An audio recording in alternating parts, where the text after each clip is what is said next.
Okay, I'm going to do a quick review sheet on Module 4. Okay, let me get myself all set up, and here we go. Okay, so, I haven't done one of these in a while. So let's look over here. We have number 1. Number 1 says follow the directions below to draw a figure in the box below. Use a straight edge. Okay, it's going to be hard for me to use a straight edge because I'm using the smartboard pad. But let's see. All right, here we go. Okay, so first thing says you're going to draw 2 points, X and Y. So I'm going to draw 2. Oh, actually, I'm already connecting the next one. I'm going to have X here and Y here. There's my 2 points. Now it says draw a line XY. So in class, we kind of separated each letter. So you could separately draw a line XY, or I'm going to connect my XY. So now I drew the 2 points. I drew the line for XY. All right. We know it's a line because we have the arrows on both sides. Okay. That's what makes this a line. Now we're going to draw point Z that's not on XY. So I'm going to draw point Z that is not on XY. So I'm going to go over here and make this point Z. So now I'm going to draw a ray YZ. So I'm looking here, YZ. So it means I'm starting at Y and I'm going to go through Z. All right, that's Y. And I'm going through Z. So there you go. That is C and that's D. If you drew separately, if you labeled separately and drew ray YZ, would still give you credit. That would be perfectly fine. Or you could draw it all on the same. You could draw it all on the same plane. How I'm drawing right right here. Okay, that could all be the same. All right, so I am going to erase this. So now I'm drawing line segment XZ. Okay, so I have my X here, and I'm drawing a line segment XZ.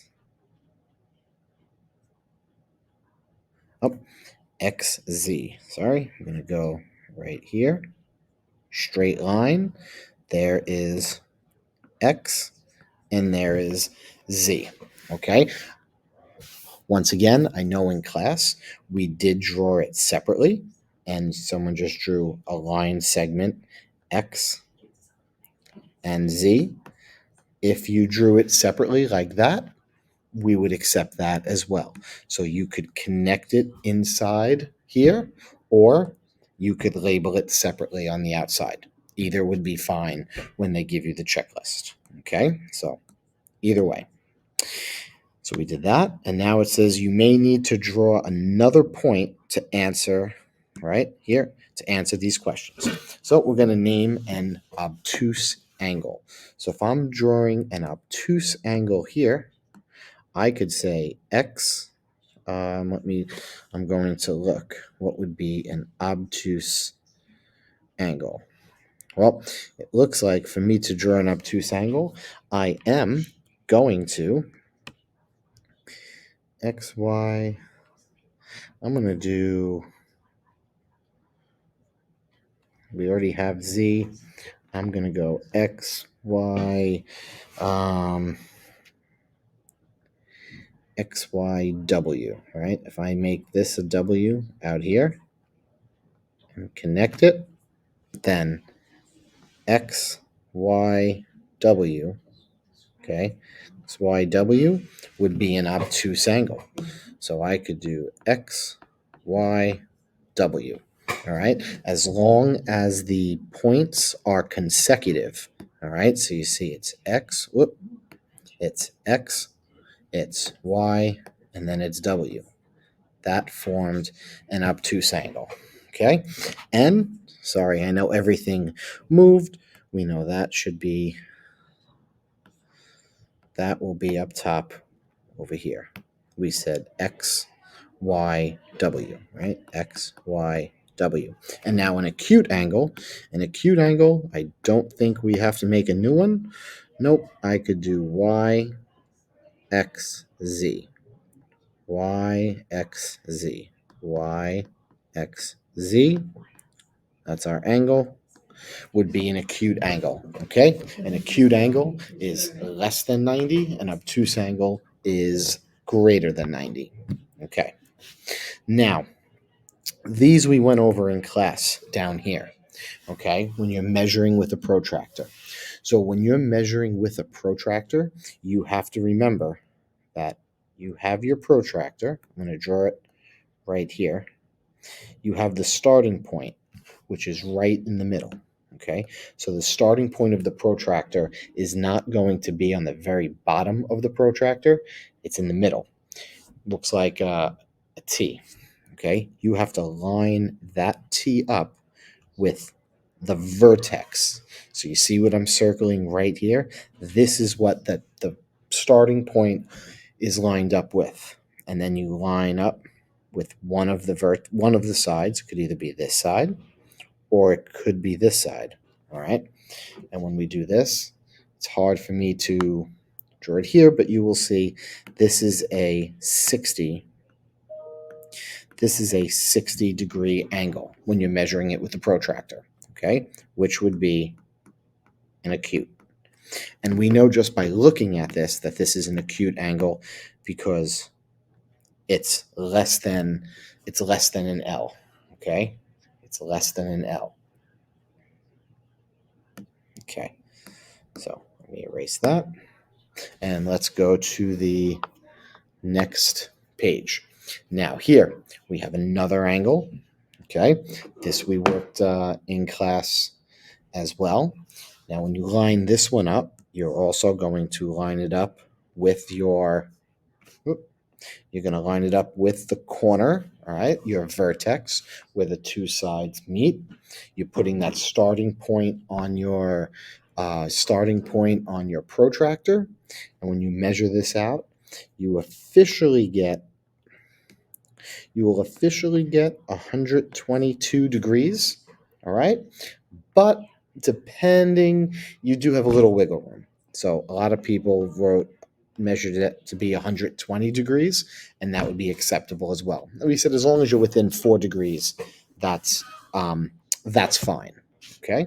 So, and you'll see when you're looking through your protractor, this would have went through the 60 degree mark, or it would have went through the 62 degree mark, or the 122 degree mark, or the 120 degree mark. And when you have to decide which angle you're using, you have to ask yourself, is it an acute angle? Is it an obtuse angle? And that determines which one you're using. And here, it's an obtuse angle, so you're using that. So this is obtuse. Okay? And C, down here, you're going to measure it. And when you measure it, you're going to see that this is a 90 degree angle. And we know a 90 degree angle is going to be a right angle. But that's how you will do those. Now, I'm going to move along to the next page. Here, now you've got a clock that you're working with. All right, so let me change my color. You're going to use a straight edge to draw the hands on the clock as they would appear if it was 9 o'clock. So if it's 9 o'clock, your minute hand is going up, and your hour hand is going to the 9. So that takes care of A. Now B, what kind of angle is formed? Well, if you're looking here you have a right angle. Okay, so what kind of angle is formed? We have a right angle. Starting with that time,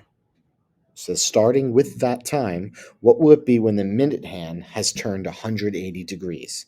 So now remembering, your minute hand is going to be here. is going to be the red hand. So we know 100, what does it say? Oh, 180 degrees is a straight line. Okay, a straight line. So if I'm going to extend my minute hand and it's going to keep going straight, I'm going to do it right here.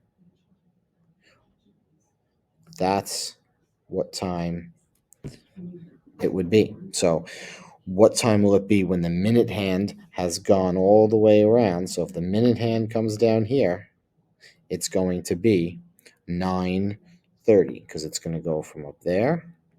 It's going to go all the way around to here, and it will be 9:30.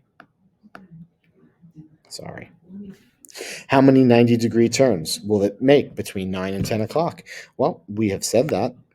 How many 90-degree turns? We said the 90-degree turns is here's a 90-degree turn. That's a quarter. Another 90-degree turn. Another and another. So it's 1, 2, 3, 4. You will have, 1, 2, 3, 4. There are 4 90-degree turns in there. That's pretty straightforward. Now let's go to number 6. This is one of the ones. This is one of our favorite. I like these problems here. I thought it was pretty straightforward. I think we spent a tremendous amount of time going over them. So, using the points in the figure below, identify a line segment, a right angle, an obtuse angle, a set of parallel lines, a set of perpendicular lines, and then you're going to write them in the table.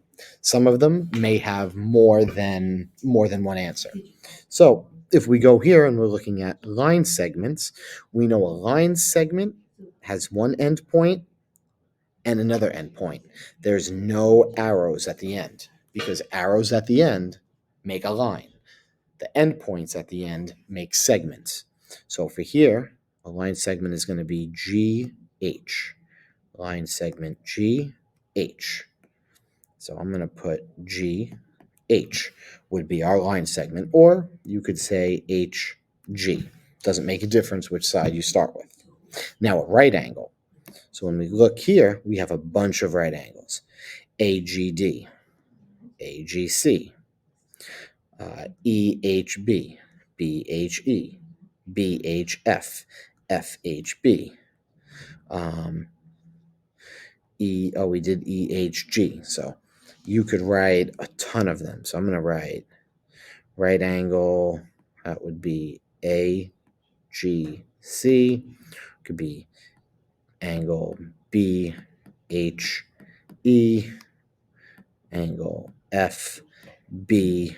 Nope, not FB. Sorry. FHB, and we can go on.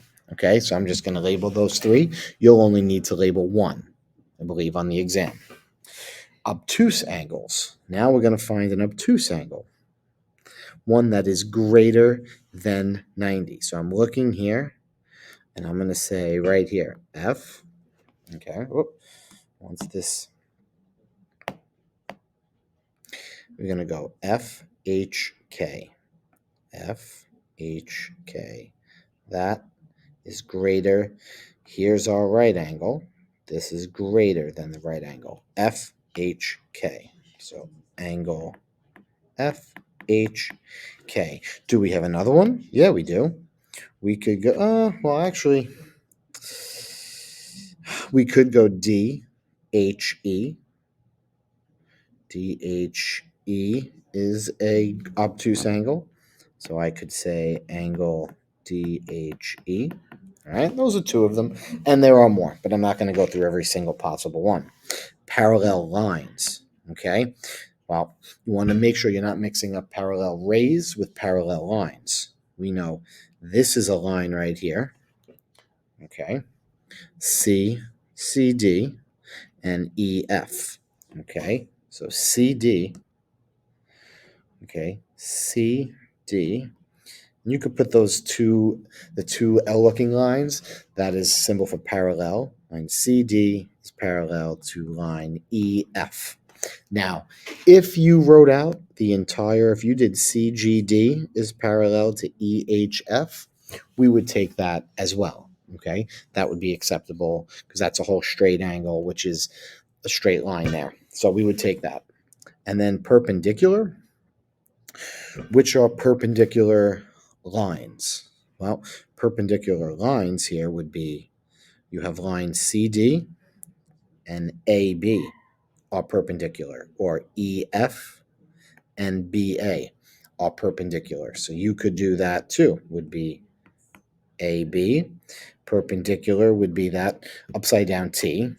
If you did, I'm not going to mark you wrong if you don't, with, so we said AB and CD, or, oh, we said CD, or you can go EF is perpendicular to AB. Okay, those are two examples there. All right, so that is going over one. Okay, next page. Next page here. Triangles are defined by their angles. They can be acute, obtuse, or right. Triangles defined by the length of their side can be equilateral, isosceles, or scalene. Okay, the triangle, describe triangle B below. Okay, so if we describe the triangle B below, would be a, this would be an equilateral triangle, okay, would be an equilateral triangle, okay, would be equilateral triangle, okay, and all the angles are acute, okay, would be equilateral and acute. We know acute has, they're all the angles are less than 90.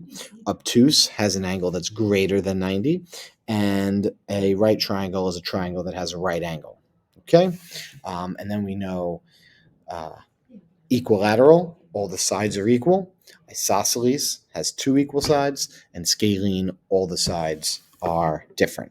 Okay, so make sure you know all 6 of those terms. So now when we go down here, we're going to draw our lines of symmetry.